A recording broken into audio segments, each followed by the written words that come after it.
ગામમાં અમે આ પરિવારોને મળવા માટે આવ્યા હતા। બધા લોકો જે પણ ઈજાગ્રસ્ત થયા છે એમની સાથે અમારી સંવેદનાઓ છે। અમે બધા તમારી સાથે છે। આવનારા દિવસોમાં જે પણ લીગલ પ્રોસેસ માટે આગળ જવું પડશે તો આપણે લડીશું। માનવ અધિકારમાં જવું પડશે ત્યાં પણ જઈશું।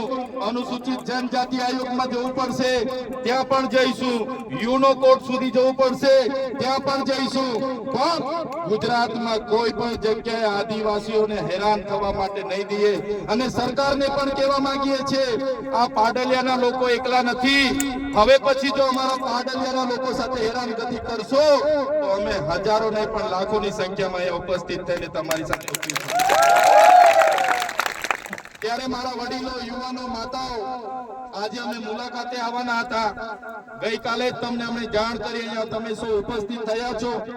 એવા તમામ મુખીઓ, મારા વડીલો, મારા માતાઓ, મારી બહેનો, મીડિયાના મિત્રો અને તમામ પદાધિકારીઓનો આજના આ કાર્યક્રમમાં બધાનો હું ખૂબ ખૂબ આભાર માનું છું। વધારે બોલાય એવું નથી। તમારે એફઆઈઆર કરવી હતી। જે પોલીસ અધિકારીઓએ લાઠીચાર્જ કર્યો, જેમનો આદેશથી લાઠીચાર્જ થયો એવા ઉચ્ચ અધિકારીઓ પર એફઆઈઆર કરો।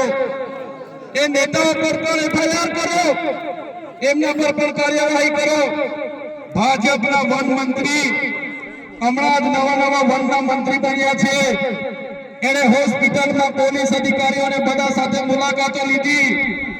એમણે એવું સ્ટેટમેન્ટ આપ્યું કે જે પણ લોકોએ જંગલી લોકો અમારા પોલીસ કર્મીઓ પર હુમલો કર્યો છે એમને છોડવામાં નહીં આવે। ત્યારે મીડિયા મિત્રો, એ ભાજપના મંત્રી, એમના કલેક્ટર, એમને કહેવા માંગુ છું છોડવામાં નહીં આવે નહીં। આ આદિવાસી સમાજ છે, અમારા એક પણ અમારા પાડલિયા ગામના એક પણ આગેવાનને ખોટી રીતે હેરાન કરશો તો અંબાજીથી ઉમરગામ નહીં, રાજસ્થાન અને મધ્યપ્રદેશના પણ હજારો આદિવાસીઓ અહીંયા આવીને ઉભા થઈ જશે। એફઆઈઆર રદ કરો અને તમારે એફઆઈઆર કરવી છે તો બંને પક્ષે એફઆઈઆર કરો। તમારા પોલીસ અધિકારીઓ, વન અધિકારીઓ પર બી એફઆઈઆર હોવી જોઈએ અને નાના અધિકારીઓ પર નહીં, કોન્સ્ટેબલ, બીટગાર્ડ પર નહીં, પીએસઆઈ, ફોરેસ્ટર પર નહીં, એમના ડીસીએફ પર એફઆઈઆર કરો, એમના એસપી પર એફઆઈઆર કરો, એમના ડીવાયએસપી પર એફઆઈઆર કરો, કેમ કે એમના આદેશથી અહીંયા હિંસા થયેલી છે। ત્યારે સાથીઓ તમે જોઈ લો, આજે દેશમાં ચાહે છત્તીસગઢ હોય, ઝારખંડ હોય, આસામ હોય, મિઝોરમ હોય, મેઘાલય હોય, નાગાલેન્ડ હોય કે મણિપુર હોય, આજે આદિવાસીઓ સામે પોલીસ લડી રહી છે। આજે દેશની આર્મી સામે આદિવાસી લડી રહેલો છે। આજે આખા દેશની અડધી આર્મી આદિવાસીઓ સામે લડે છે। કેમ કે આદિવાસી આજે પોતાની મૂળ જમીન બચાવવાના પ્રયાસો કરે છે અને આ ભાજપની સરકાર એમના કેટલાક ઉદ્યોગપતિઓને આ જમીનો આપવા માટે, એમના નામે આ જમીનો કરવા માટે આદિવાસીઓની જળ જંગલ જમીન છીનવી રહી છે। સંવિધાનના જે પ્રાવધાન છે, અનુસૂચિના પ્રાવધાન છે, ઉલ્લંઘન કરીને સત્તાનો દુરુપયોગ કરીને આપણને રંજાડવામાં આવે છે।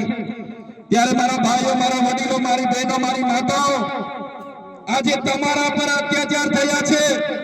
ગઈકાલે કેવડિયાવાળા પર અત્યાચારો થયા હતા, દાહોદવાળા પર અત્યાચારો થાય છે, પોડાવાળા પર અત્યાચાર થાય છે, બેડા પાણી ગામવાળા પર અત્યાચાર થયા હતા, જોશીનાવાળા પર અત્યાચાર થયા હતા, ખેડ બ્રહ્માવાળા પર અત્યાચાર થાય છે। ત્યારે મિત્રો મેં તમને કહેવા માંગુ છું, ક્યાં સુધી આપણે બેઠીશું? ત્યારે જે દિવસે આપણા અહીંના પાડાલિયા ગામના લોકોને આ લોકો જો હેરાન કરશે તો એ દિવસે આપણે ગાંધીનગર તરફ પણ રસ્તો પકડવો પડશે। અને સરકારને પણ કહેવા માંગુ છું, આ આદિવાસી સમાજ ગોળો છે, શાંતિપ્રિય છે, શિસ્તમાં માનનારો છે, અમને છંછેડશો નહીં, નહીં તો આદિવાસી સમાજ જે દિવસે રોડ પર આવશે, ગાંધીનગરનો રસ્તો પકડશે, તે દિવસે નેપાળવાળી પણ અહીંયા થવાની છે। સુપ્રીમ કોર્ટે આપ્યો, સુપ્રીમ કોર્ટે પણ કીધું કે ન લોકસભા ન વિધાનસભા सबसे ऊंची ग्राम सभा ત્યારે આપણા મુખ્ય વાત કરી કે ગ્રામ સભાનો પાવર છે અનુસૂચિત 5 વિસ્તારમાં ગ્રામ સભાની પરવાનગી લેવી પડે આ વિસ્તાર પૈસા 1996 અંતર્ગત આવે છે તમારે આ કાર્યક્રમ કરવા માટે તમારે આ પ્રકારનું પ્લાન્ટેશન કરવા માટે ગામ સભાને કેમ જાણ કરવામાં નથી આવી ગામ લોકોને કેમ નોટિસો આપવામાં નથી આવી ગામ સભાની મંજૂરી કેમ લેવામાં નથી આવી એવા સવાલો કરતા વનકર્મીઓએ પોલીસ અધિકારીઓએ ઉશ્કેરાઈ જઈને આપણા 10 થી 15 આગેવાનોને પકડીને બળજબરી પૂર્વક અહીંથી પોલીસ સ્ટેશને લઈ જવા માટેના પ્રયાસો કર્યા ત્યારે ગામના લોકો એમને છોડાવવા માટે આગળ આવ્યા ગામ લોકો છોડાવવાનો પ્રયાસ કર્યો ત્યારે પોલીસના અધિકારીઓએ પૂર્વ આયોજિત કાવતરા મુજબ એ લોકોએ ગામના લોકોને દોડાવીને લાઠીચાર્જ કર્યો હમણાં જ ગામના મુખીએ ગામના સરપંચો એમને ગામના પોલીસ પટેલે મને કીધું કે લગભગ 32 થી 35 લોકો ગંભીર રીતે ઘવાયેલા છે એમને ઈજાઓ પહોંચી છે અને એ લોકો પોલીસના ડરના કારણે સરકારી દવાખાનાઓમાં નથી ગયા પણ ઔષધિઓની દવા કરે છે દેશી દવા કરે છે અને આજે પણ એ લોકોની સ્થિતિ ખૂબ જ ગંભીર છે ત્યારે મિત્રો સવાલ એ થાય છે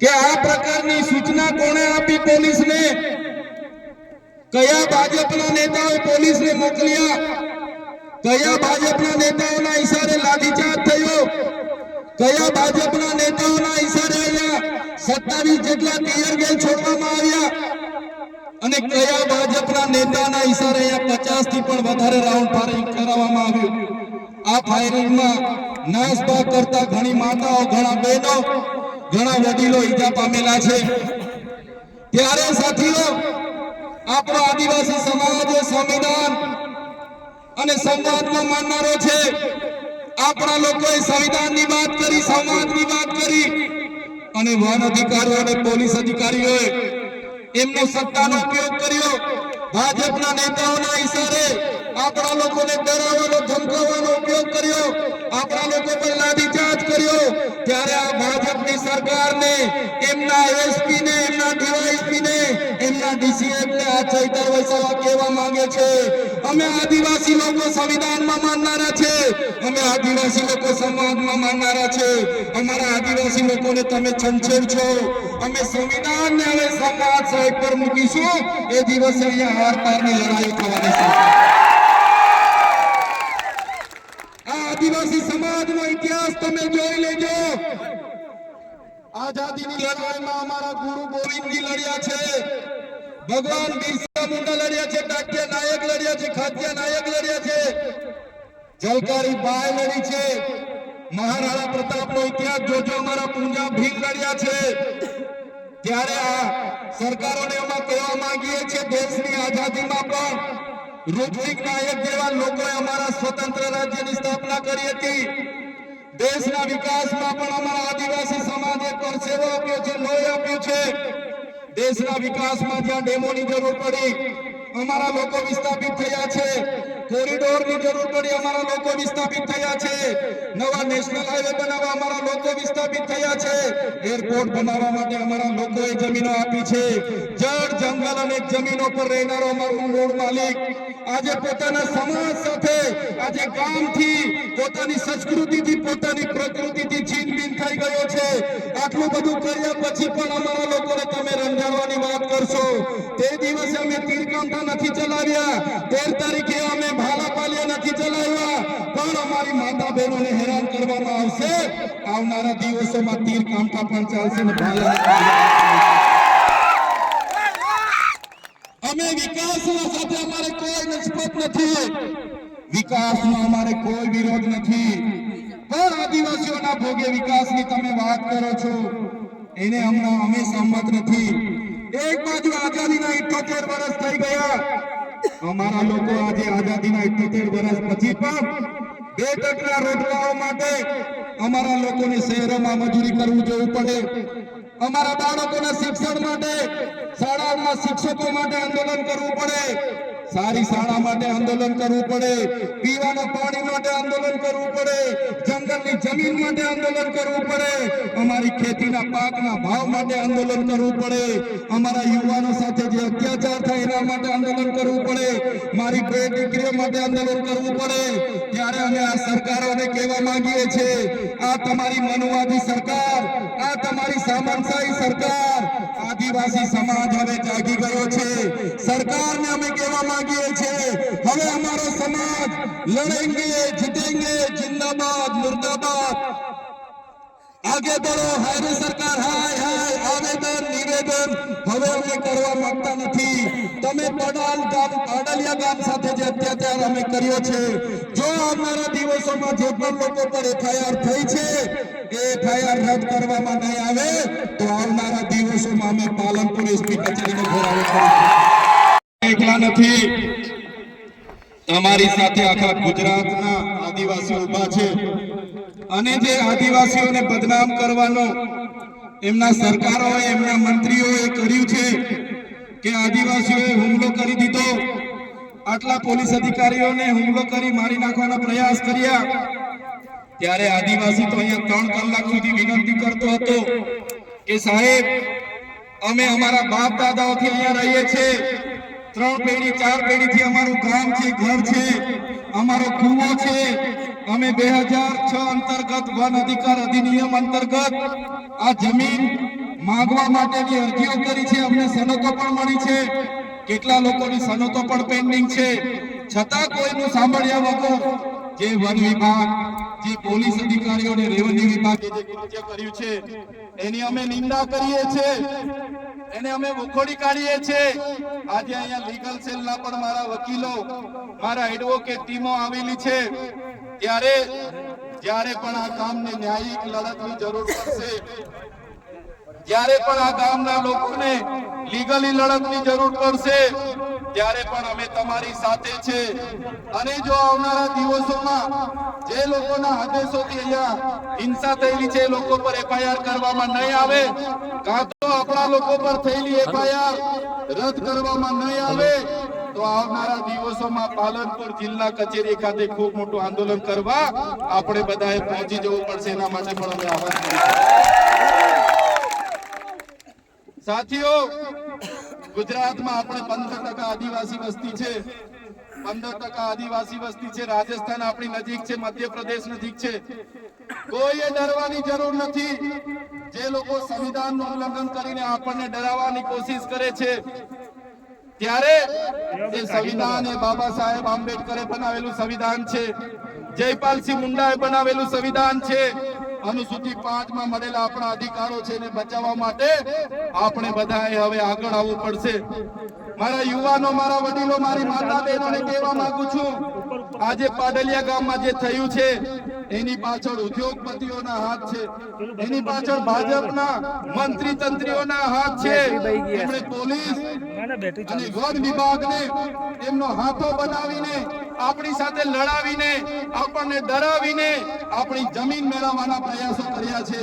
ત્યારે આપણે બધાએ પક્ષ, પાર્ટી, સંગઠન, સંપ્રદાય અને બધું જ ભૂલીને એક આદિવાસી તરીકે જ્યારે પણ આપણા ભાઈ સાથે અન્યાય થાય, જ્યારે પણ આપણી બેન સાથે અન્યાય થાય, જ્યારે પણ આપણી જરૂર પડે ત્યારે બધાએ એક અવાજ પર ભેગા થવા માટે તૈયાર થઈ જવું પડશે, નહીં તો આપણી જમીન આ લોકો આપણા પરથી છીનવી લેશે.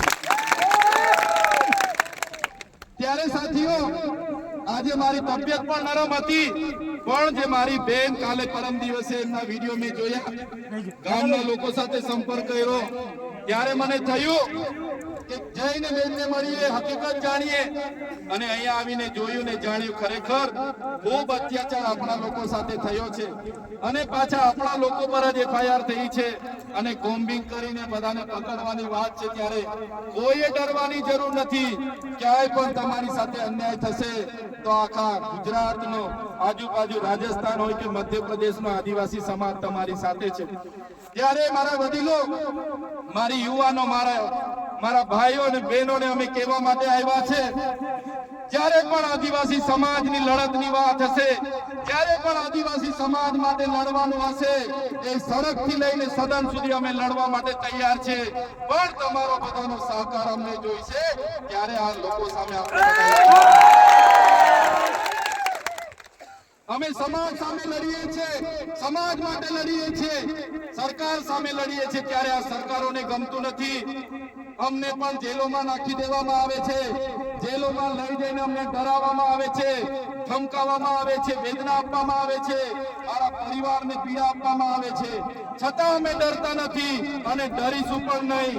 મારા સમાજના તમામ મુખીઓ, મારા પટેલો, મારા સરપંચો, મારા તમામ પદાધિકારીઓ, યુવાનો, વડીલોને અમે કહેવા માટે આવ્યા છે, જ્યારે પણ આદિવાસી સમાજ પર આફત આવશે, આપણી અસ્મિતાની વાત હશે, આપણી સંસ્કૃતિની વાત હશે, આપણી બહેનો સાથે અન્યાય થશે કે યુવાનો સાથે અન્યાય થશે, તો આ ચૈતરભાઈ વસાવા અને અમારી ટીમ અમે આગળ રહીશું અને